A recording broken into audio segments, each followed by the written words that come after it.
সমুদ্র পথে চোরাচালান দমন, অবৈধ অস্ত্র চোরাচালান, এই বিষয়গুলি প্রতিহত করি।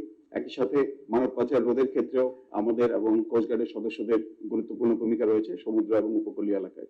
গতকালকে আপনারা দেখেছেন টেকনাফে একটি অভিযানে নৌ সদস্যরা প্রায় 30 কোটি টাকার মূল্যের আইস, ইয়াবা এবং বিদেশি পিস্তল উদ্ধার করেছে।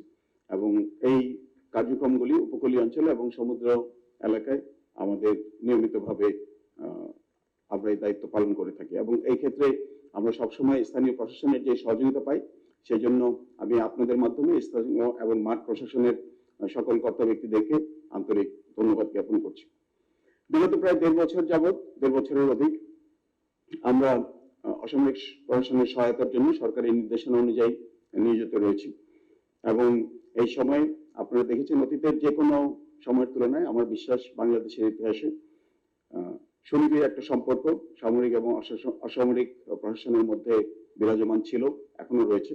এখনো আমরা স্বল্প মাত্রায় আমাদের মোতায়েন বলবৎ রেখেছি সরকারি নির্দেশনা অনুযায়ী।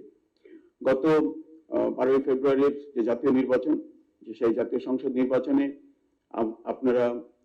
আমরা সবাই কাঁধে কাঁধ মিলিয়ে কাজ করেছি, আন্তরিকতার সাথে, নিষ্ঠার সাথে জনগণের প্রতি আমাদের অঙ্গীকার পালন করেছি এবং তারই ফলশ্রুতি একটা সুন্দর, সুষ্ঠু, অবাধ, নিরপেক্ষ এবং গ্রহণযোগ্য নির্বাচন আমরা জাতিকে উপহার দিতে পেরেছি। এই সময় আপনারা দেখেছেন আমরা গাজীপুরে গিয়েছিলাম 3 বাহিনী প্রধান একসাথে। সেখানে ঢাকার বিভাগীয় কমিশনার মহোদয় এবং ঢাকা বিভাগের সকল জেলার প্রশাসকবৃন্দ উপস্থিত ছিলেন।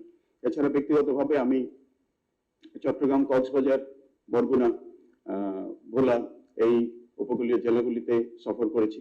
স্থানীয় প্রশাসন, বিভাগীয় কমিশনার মহোদয়রা তারা উপস্থিত ছিলেন, তাদের ব্যস্ততার মাঝেও জেলা প্রশাসকগণ উপস্থিত ছিলেন এবং মাঠ পর্যায়ের সকল প্রশাসনের কর্তা ব্যক্তি উপস্থিত ছিলেন।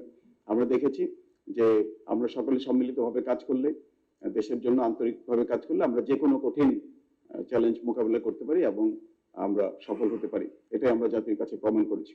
আর সেই জন্য আমি আপনাদের মাধ্যমে সকল মাঠ প্রশাসনের সকল কর্মকর্তা বৃন্দকে আন্তরিক ধন্যবাদ জ্ঞাপন করছি। আমাদের যুদ্ধকালীন সময়ে আমাদের যেই মূল কাজ, সেটার জন্য প্রশিক্ষণ গ্রহণ করা হচ্ছে আমাদের শান্তিকালীন সময়ে প্রধান ফোকাস এবং মূল লক্ষ্য।